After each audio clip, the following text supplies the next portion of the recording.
go. Hello, and welcome back to another episode of We Are Meant for More. Today, I have an amazing guest here for you all. Welcome, Andi Byers.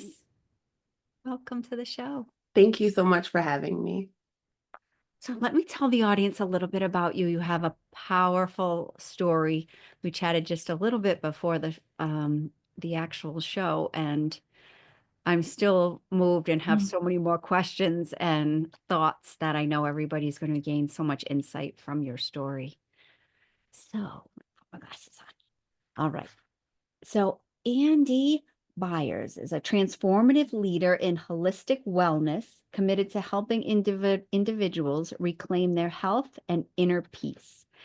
She's the founder and CEO of Chronic and Iconic Coaching, and you bring decades of experience to crafting personalized wellness strategies that nurture harmony of mind, body, and soul. So important, the mix of all three. On top of all this, you're a decorated Air Force veteran and recipient of the Presidential Lifetime Achievement Award.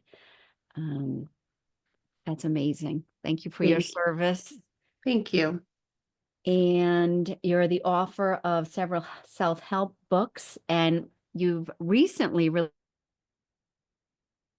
released a 3-part series, including Redefining Fine, Finding Peace, and Trauma Bonded, which is a series of 3 books that I'll be asking you to tell us more about for sure. Okay. I can't wait to dive into all of this. I'm excited. Tell us a little bit about your story, because there's a really powerful piece to your journey that really still has me taken aback a little with so many questions. And so tell us about you and how you got started on this journey. Okay. So I would say that my struggle with self-love started as a teenager. It continued and evolved into this monster by the time I was a young adult. Um, and I struggled off and on with depression and anxiety. As I became older, I replaced how I dealt with it with adding more things, more activities, more things to my to-do list to keep me busy so I didn't have to focus necessarily on me being unhappy or unfulfilled. And I had done that for about 16 years. Within the 16 years, my body started giving me signs. I was being diagnosed with chronic illnesses and I was going through navigating that, but I was still adding things to my to-do list to not focus on what else life was kicking at me. And then one day, March 10th, 2020, at the age of 40, I had gotten up that morning, I had put my uniform on, and I had spent some time in my closet crying. I hated everything about how I looked in that uniform, how it fit, what the side effects of the medication was doing that they had just put me on. I hated everything about me in my skin. I stood in the mirror that morning. I said nothing kind to myself. My daughter asked me if I was okay, and I looked her right in the face and lied. I said, "Mommy's fine." So that is where the title comes from, and we'll dive into that. But I looked her in the face and I said, "Mommy's fine." I kissed her goodbye. I put her on a bus. I went to work, and 7 minutes later, I died for 38 minutes. Mid-sentence, my heart just stopped. I was tired. I was tired of running from all of the emotion that I was hiding while people thought that I was fine. All of the stuff that I buried, every time someone asked me how I was doing, my knee-jerk reaction was, "I'm fine." And then I died.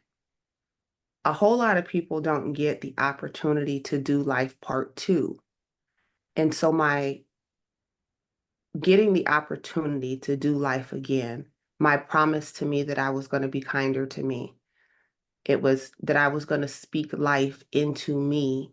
And I had to ask myself one super important question, which was, why do I think that everyone else deserves to thrive more than me? why was I okay celebrating everyone else and saying I'm happy because they're thriving and I'm happy because they're happy?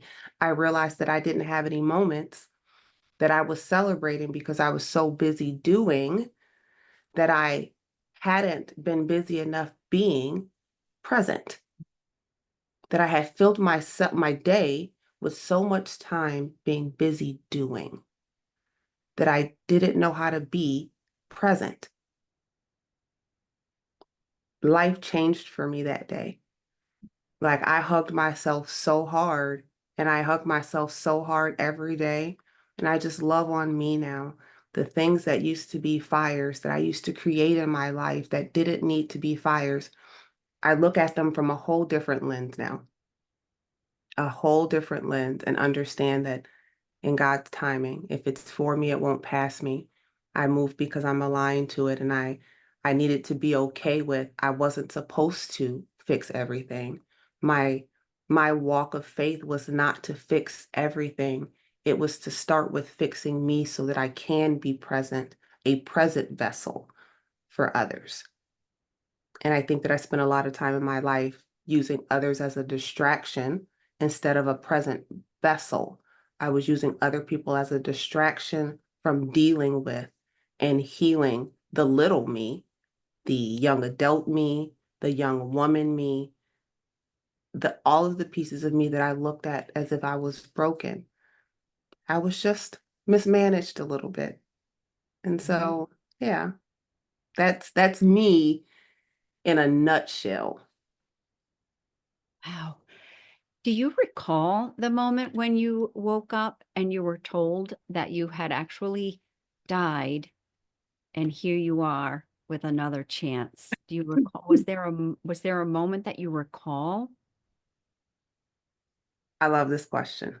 So I remember all the way up until I don't remember, and I remember coming back. So I can remember things getting really narrow. I could hear voices and they were getting more distant. I can remember drifting and then it's dark. And I remember light and then I remember voices. And coming back, they're like, you were gone for a while. I felt so much calm because while I was gone, I was actually at peace. I let go of so much weight that hearing, we lost you for 38 minutes. Hearing it made me way more grateful for all of the things that I was taking advantage of, the stuff that I said that I was going to do later, or I'll plan for it and I'll do it next year and I'll do all the things. I started going to the places with or without people with me. I started trying the foods and doing the things because I didn't know that on March 10th, my life was going to change forever. And I didn't know that shortly after that, I was going to have a series of medical storms that was going to continue to change my life. I I had the heart attack in March. By April, I'm blind in my left eye. I can't hear out of my left ear. And I'm like, okay. And where I could see 16 years ago going through my chronic illness diagnosis, I would be so angry. But I sit in this space and people think that it's weird where I understand that for me, I had to lose my vision to gain my vision. And that sounds really weird. I had Mhm. to lose my vision to actually see that the thing that I needed had always been right here at the center of me. I ran from her, and all she wanted was a hug. And I spent a lot of time hugging others because I could see hurt, because I experienced hurt that I never wanted to actually uncover and heal. All this trauma that came your way truly turned your life around. Hmm. And it's so often that in these challenges and massive adversity, we really get to grow and become the best version of ourselves. Yeah. You mentioned at one point that along the way, things that you thought were important and Were there signs now in retrospect? Certainly, anybody now can look back. I know there are certain things that I ignored that were all my red flags and all my warnings. Were there things in retrospect that were letting you know along the way that something's got to change? Yes, my sleep was trash. My sleep hygiene was absolute horrible garbage. Mhm. My stress level was through the roof, and I knew something was going on. I started to experience tachycardia. I would get really anxious in crowds.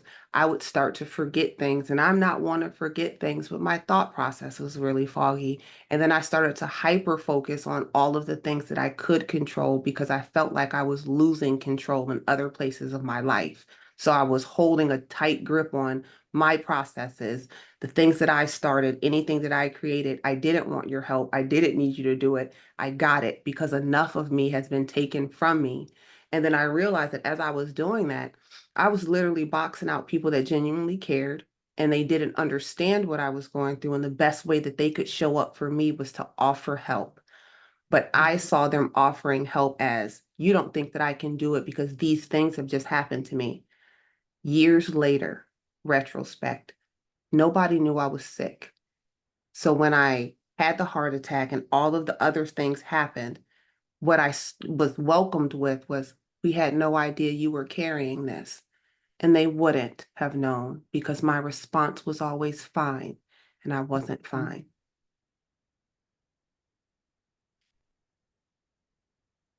What I'm hearing and the message to the audience, and definitely add to this, but along the way, life is meant to unfold, and we're not meant to control every piece of it and have to do everything alone. And it's forced and difficult and stressful. And we're always worried about what's next and what's coming at us next. And not in an excited way. It's worrying about what's next. Mhm. And now, having gone through this, it sounds like you now allow things to unfold. And when you're present in the moment, you enjoy that moment, not what's I next. no longer say what next, and I now welcome what's now. I go, what now? Okay, because now for me, everything's an adventure. Whatever happens, good, bad, or indifferent, I am here to experience it. And somebody was not as lucky as to have part two. So good, bad, or indifferent, I'm here to experience it and whatever emotion comes with that, because I spent a lot of my life burying the emotion. So if it makes me feel uncomfortable, I need to sit in that and understand why, because that discomfort is rooted in something. It didn't just make me feel icky now. That discomfort is rooted in something, and I would like to know what the root is so I can navigate the rest of my life without it being as much of a trigger. And so that is how I look at things now. I'm like, I welcome the unknown, the thing that I once feared is not nearly as scary. To offer you a different perspective, life is unknown. Case in point, I didn't know I was going to die. Did I anticipate that was going to happen? I didn't. But we're so hyper focused on, I don't know what's going to happen next, that we stop living. And that's what I did. I had stopped living, hyper focused on what my next move is, which all sitting in my root. Like, why was I that way? I was chasing pick me, see me. I did it. Somebody just acknowledged that I am right here. But at the same time, the thing that I was, two things can be true, simultaneously. I wouldn't look at my own self in a mirror, but I wanted somebody else to see that I was doing these things and go, good job. But I couldn't stand in a mirror and look at myself. It was the outside validation that was so much more important than how I felt with me isolated, that I chased it more than I chased a healthy relationship and boundaries with myself. I didn't know how to live for anybody that wasn't outside. Like I could pour, but I didn't know what to do once I became depleted. I realized that people around me had become so used to me pouring that they didn't actually know how to pour into me because I never gave them the opportunity to do so. Mhm. So, no, they don't exactly know your love language. Did you ever give them the opportunity to understand your love language? Or were you fine? Did you have it? You can do it yourself. Were you fine? And I had to sit in that. No, you don't know how to love me because I don't know how to love me. And we teach people how to love us by our own actions with how we love ourselves. So they learned how to love me with the illusion of how I was loving them, but I was not giving myself the same care, compassion, and nurture that I was pouring into them. So they didn't know how to truly love me. They knew how to love the shell of me. And they got to get to know me as I got to get to know myself. And that was the most beautiful transition of the heart attack, is that my friends and family and loved ones got to actually get to know me as I discovered who I am in the most playful way. I started to age backwards, more youthful in how I thought and understanding that tomorrow isn't guaranteed. And although it's uncertain, I can do amazing things each second of the day because I'm intentional and my actions and my heart match. I'm not doing it for anybody else outside of the fact that my heart and my actions match. Oh, I love that. That is so powerful to like the congruence between your heart and your actions. When they're congruent, there's peace in that, like an Mm-hmm. authenticity versus trying to please the outside world. So you mentioned that external validation. I think we've Mm-hmm. all been there and part of the journey realizing it's all from the inside. Um, I love that you said you were looking for the external validation, but you could never look in the mirror and say, "Hey, good job. That was a, Yep. I can't believe I did that. That's amazing." And probably no matter how many people told you, it probably still wasn't enough. I didn't know how to receive it. When Mm, I heard it, I didn't believe it, but I wouldn't look at myself and go, you did these things and they were awesome. You did it. This is the thing that you were so busy doing. But to then hear the thank you, it was, or good job, it was why. Like I didn't believe it to be true. I felt like now you're pacifying me. I was in this dark circle that was a horrible catch 22. I wanted the praise, but are you trying to pacify me? mhm, Because while I was working and working and working, nowhere down that process did you go, do you need help? And then accountability. I didn't ask for help.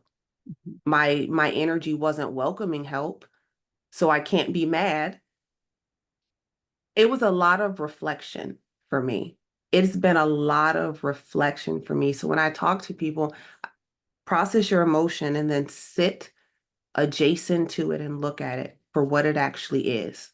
After you process that raw emotion, sit adjacent to it and look at it for what it really is. You're entitled to moments that aren't ideal. Those moments don't have to steal your joy.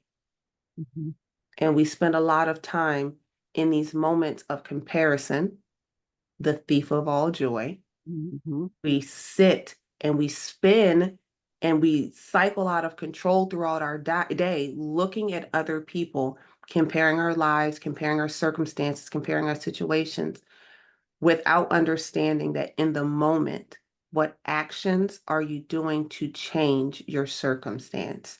Change requires action. Comparison requires eyes. Comparison is subjective, but change requires action. So I could look at, say her name was Sarah, I could look at Sarah and want what she had, but did my actions match? And in my heart, did I want it because I wanted it or did I want it because she had it? So when I say stuff like my heart and my actions match, that alignment is always there. My moral compass, my core, it's there. Am I doing it because it is something that is truly aligned to me, or am I going with the flow because I understand what that did for me? I understand how my life ended. Am I going with the flow? And so now I go, how is this aligned with me? Am I growing? Am I thriving? Are the people around me growing and thriving? Or is this a place marker? Is it something to do so I don't have to deal? So I ask myself, are you doing or dealing? What are you doing? And I ask myself that throughout the day. If I find myself picking up things for gee whiz, are you doing or dealing? Was there something else that I needed to be doing? Was this a welcomed break? Was this a distraction? And that allows me to just keep loving me. And I have a lot of aha moments. Now I'm like, oh, put that down, Andi. What are you doing? It's literally going to sit in the corner. Put it down. And I'm like, okay. And I understand why I did it. I'm like, it seemed like a super cool idea, but ideally I'll never use it. But she had it and she made it look super cool. And I'm like, well, what would I need it for? But I realized how many areas of my life comparison shows up. And I don't think that we as individuals understand how many elements of your life comparison shows up and you don't even realize that it's there. It's what we're being fed. It's what we're being fed. It's what we read, it's Mhm. what we see, it's what we hear when we're out interacting with people. Comparison just sprinkled into every element of our life. What does your body look like? What does your diet look like? What are you reading? So and so read this. What school did you go to? It starts super young and we carry it. I love that you brought that to the forefront because it's so true. In an instant, comparison can rob you of a moment Mm-hmm. of a win. It now makes that win feel small because oh, hers was better. Or Yep. yeah, so that's so important.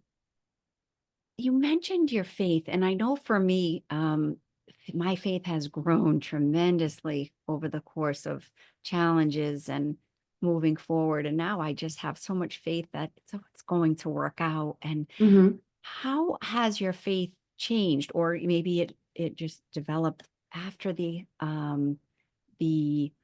heart attack? But did you always have faith, and how is it So different I now? grew up in the church. I Okay. grew up in the church.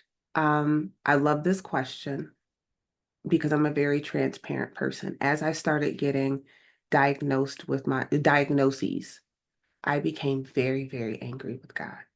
I became very, very, very angry. I didn't understand why it was me and it wasn't my siblings and why it was me and it just kept being me. And I just was like, okay, God, I don't get it. Can you literally give it to someone else? I don't understand. And then every time that someone would say stuff like, he never puts more on you than you could bear, like I would scream, like I don't even understand what that means at this point. Then I became a mom and my daughter is healthy. And I realized she's healthy and 20 years old, going to be a nurse.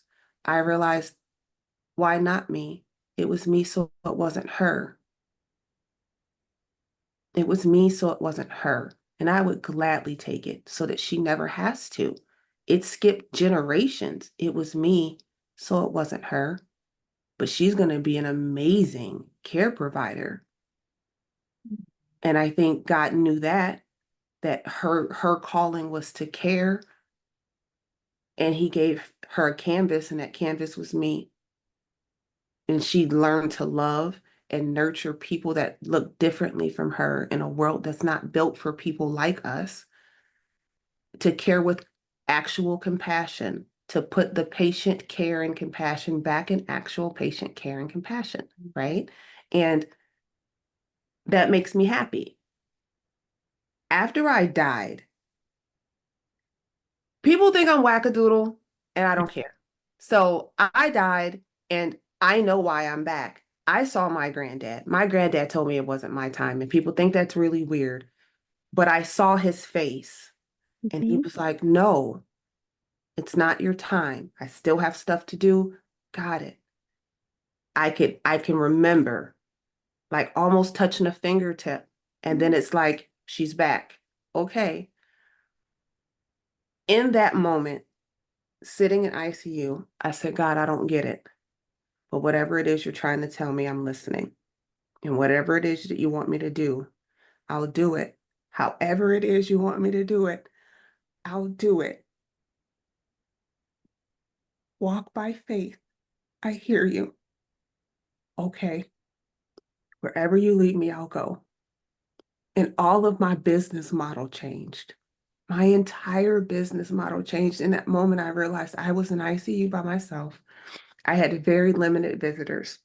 And I was so busy doing, and I realized somebody else was already at my desk. And they were already, the mission's gonna go on, right? They were already doing stuff. And I just prayed, if you just get me through this, everything that I do looks different. My entire business model changed. It became, I just want you to feel better because I know what it feels like to be fine. And if you're not fine, it's okay. Let's talk about it. I started being kinder to me. And as I was doing that, he was showing me pieces of me that I had buried. Mm. And he was bringing me relationships that I had prayed for years. And what he was showing me is that they were always there, that I kept pushing them away, but they stayed because they were for me. He just needed to give me enough time to see. You asked for a community and they're there. And so every day I'm reminded that in theory, I'm not supposed to be able to do any of the things that I can do according to man. And every doctor's appointment, they are baffled that I have these things that coexist. And they're like, wow, you're doing really well. I am. I realized that I allowed man's thought to scare me into believing that what is on paper is my truth. It is something that I live with. It is not something that owns me. It is something on paper. And even on paper, I can do some pretty phenomenal things. But it's like we hear the diagnosis or we hear the bad thing and we assume that every other moment after that is just going to be more bad. But what if the bad thing happened for you to pause to see that maybe you weren't aligned to that? Maybe it wasn't for you. Or maybe it required you to pause because you weren't ready for what comes after that. And it's like, take this peaceful pause to see your whole picture through so that you can be prepared for what comes after you take this step. And I didn't always understand that. I would rush to go do, but not be ready for the next step. It was because I just needed to do this thing for the sake of doing the thing. And so now I sit with it. What does that really look like? I want to do this thing, but what is the ultimate goal? What's the ultimate goal? Because I could do this, but what is the follow-up action? Is it something that's going to deplete me? Or is it something that I can do that doesn't feel like a job? Because that's when you know that you're in alignment with walking in your purpose, is when what you're doing doesn't feel like work. It is second nature. It is because your heart and your actions match and you don't have to think about it. It is on your heart, it's on your spirit, it is in your path, and you are able to just do because that is already in you. We turn that off. We turn that off. At the first sign of rejection, I don't want to give anymore. I don't want, first sign of hurt, I'm not going to love anymore. We turn it off. And it's because when we're younger, we're not taught how to deal with rejection. We're conditioned to make friends. But what if our friends don't want to play with us anymore? We're taught to develop tough skin, not deal with the first feeling of rejection so that not we're not chasing, please don't leave me. Mm. So something had to look different. Fine had to look something other than please don't leave me. Fine had to look like something other than please pick me, please see me, please validate me. It had to look like something other than, sure, I'll do it, even if I didn't have the energy or the capacity or the emotional space. I'll show up for you. And I couldn't show up for me. It had to look different. And so that's my goal. I want it to look different for people. I often ask the question, what does fine really mean for you? Because when you're answering it, is it the opposite of the Webster Dictionary definition of fine? And most likely it is. Oh, gosh. I would want people here to ask themselves when they say they're fine, what does that mean to them? And Yep. are they really? Are you really? Are you, according to Merriam-Webster, Mm. fine? Right? You know I'm Or are getting you the falling opposite? to Are be you it up. fine adjacent? And if you're fine adjacent, acknowledge that it is okay to not be okay. Acknowledge in the moment, I am fine adjacent. I don't have the capacity to talk about it. I don't want to talk about it. I don't have the words to talk about it. I need to process and figure it out myself, but have a safe space to be able to do that. Don't box out your community. Your backpack gets really heavy. Mhm.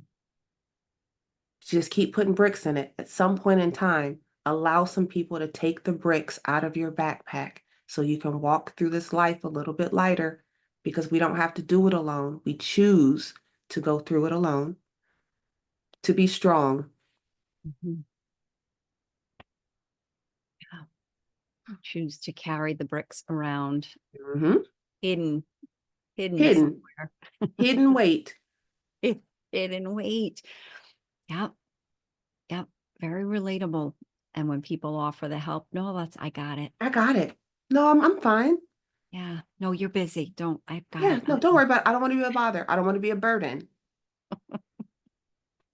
Oh man, this is so good. It's so good. So in your company, two parts to this. You mentioned all your experiences and the heart attack and Mhm. coming back from that and your faith. You kind of redefined your whole business model. So Mhm. how did that change and how do you work with your clients? Who should find you? Who should reach out to you? And what would that look like? Okay, so you're asking the most amazing questions. I love these questions. Okay, so it is important for people to know that I am a registered nurse by trade, Mhm. and a holistic wellness practitioner. So the heart attack changed my business model in that I left traditional nursing a while back, right before I went into the military. But I was doing PRN nursing. As I started getting diagnosed, I realized that I had always been the nurse that was the buffer between the provider and the patient. And I would hear what the patient was saying and I would believe them. But I had sat in rooms with providers that didn't. And I watched them struggle. And then I became the patient that no provider would listen to. It was lose weight. It was it's your anxiety. It was just because I'm a female and I have hormones. It was all of those things. And I realized that I had spent a lot of my time in nursing doing damage control, but also always caring for the patient. I believe you and we're going to figure it out. I never lost that faith for me. And so I stepped away from traditional nursing and chronic and iconic coaching was born. And what I do for the chronic illness community is I help them navigate their diagnosis, find the testing that you need, understanding what your symptoms are when you're going into the doctor's office, what testing to ask for to eliminate the 16-year circle that I went through to get my diagnosis. We have an entire community called My Spoonie Sisters. It's full of beautiful women that battle chronic illness that can help you get to a provider or a service so that you're not navigating it alone. Um, I have, I'm vice president of Village Tree Health. It's a nonprofit that offers resources and services for marginalized communities to help them get culturally competent care for everyone. We help with pharmacy, we help with insurance, we help with mental health. We do a lot of those things. And then with chronic and iconic coaching, I do holistic health coaching, anti-inflammatory resets. I do life coaching and stress management coaching. And I do athletic camps for athletes. So, yeah. Wow. That's a wide variety of people that could really benefit from reaching hmm out to you. The mindset stuff started for me in high school. And so athletics saved me. Mhm. Um, And it's very important for me to stay connected in that way because I know what I was struggling with as a teenager in the 90s. Things have escalated in the 2000s. It's insane. And the heavy that these kids carry around in 2024 is baffling to me. It's important to me that I stay connected, that they know kings and queens. Listen, you're enough in every circumstance on every day that ends in Y. This is where comparison starts to steal bits and pieces of our identity. Let's work through it. Let's identify the emotions. My young men that are athletes, it is okay to cry. If you have to let it out, let it out. But it does not make you not masculine because you expressed an emotion. If that is the emotion you feel, that's the emotion you feel. But when they're working with me, they're getting the holistic aspect. We're working mindset, we're working the physical aspect, we're working the spiritual aspect, we're working on emotional balance. But the key to every program that I have, period, is balance. In order for you to have the calm, the stress management, the inner peace, you have to have balance. What does your life actually look like? Because everything is connected. And if you are outsourced in one quadrant of your life, your balance is completely off. But a lot of people don't understand that. They go, no, I'm good.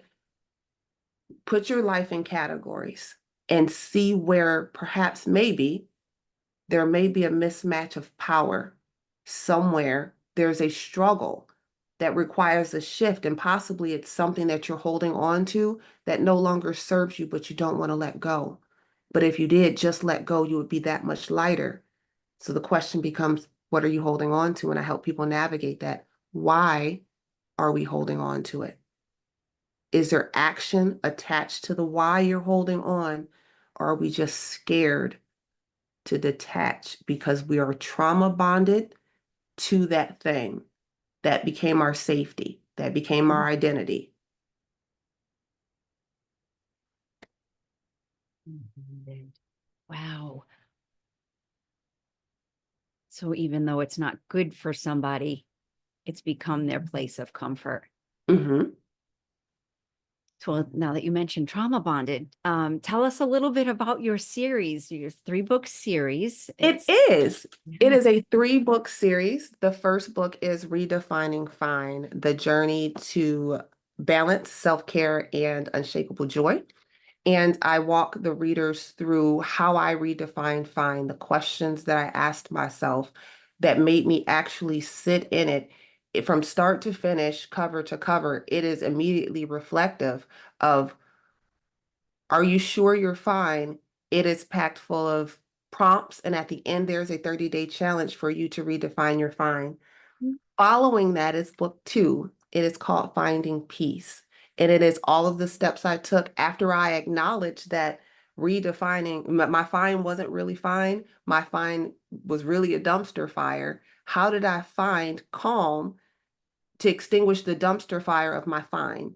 And so finding peace is the journey to calm. It was my Mm. stress management. It was the self-care. It was all of the things that I did to pour into me. And then to finish, and it also has a challenge at the end.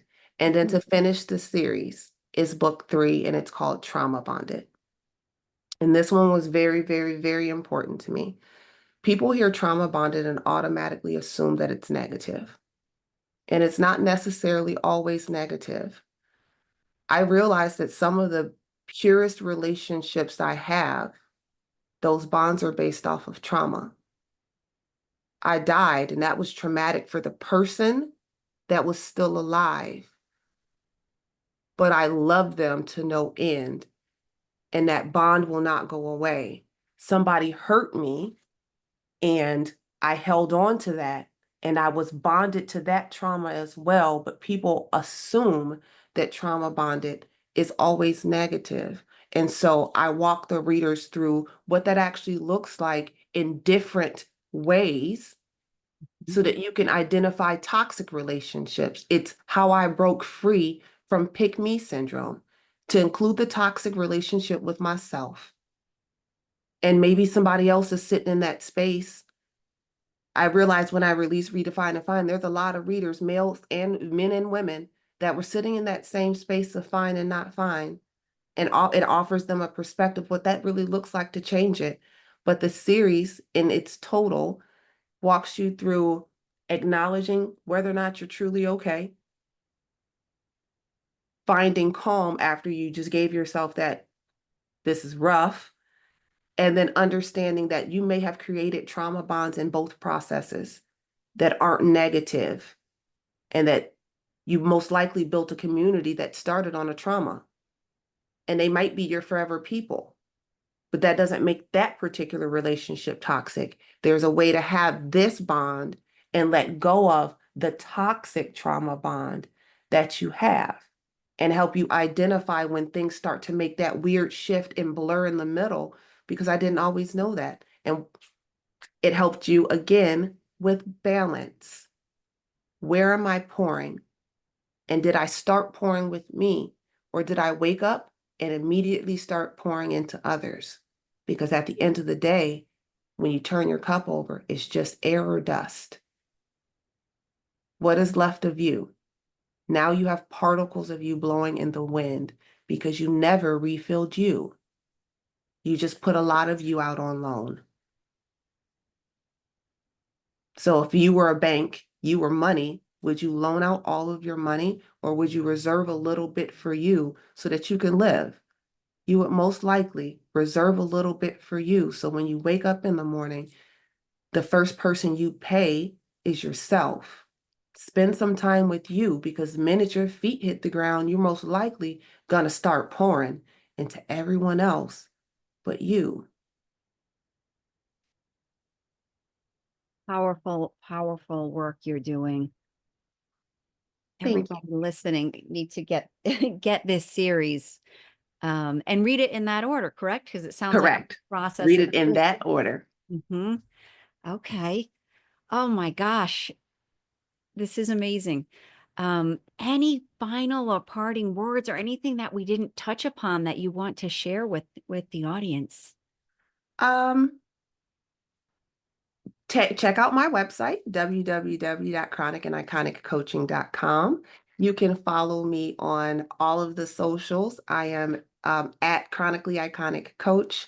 I have constant deals going on and master classes, a lot of free webinars. So take a gander, and I would love to see your face.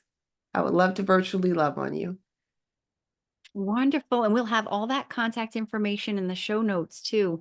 I think you put a free gift for the audience in there as well. Um, Mastering mindfulness. I did. Right? Yeah. Very nice. Is that a meditation or what is It that? is. It is a digital download, meditation, sitting in stillness, different ways for you to be still. I can't express enough.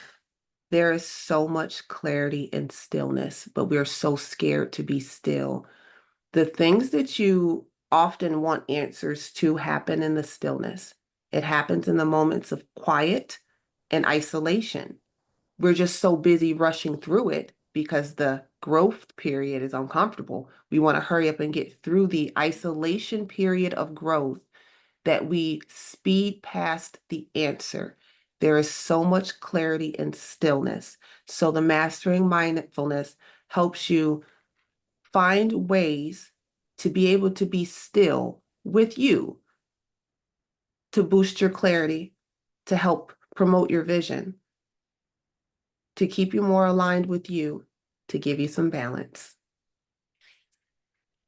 Beautiful. That is so important when you can shut out the outside chatter or the outside commotion and hear your own intuitive guidance. And like you said, all the answers are inside. Yeah, Gosh, Andy, thank you so much for being here, sharing your story, all your wisdom, and all your experience. This has been really, really amazing.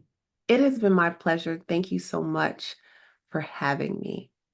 Thank you so much for having me. Our pleasure, honestly.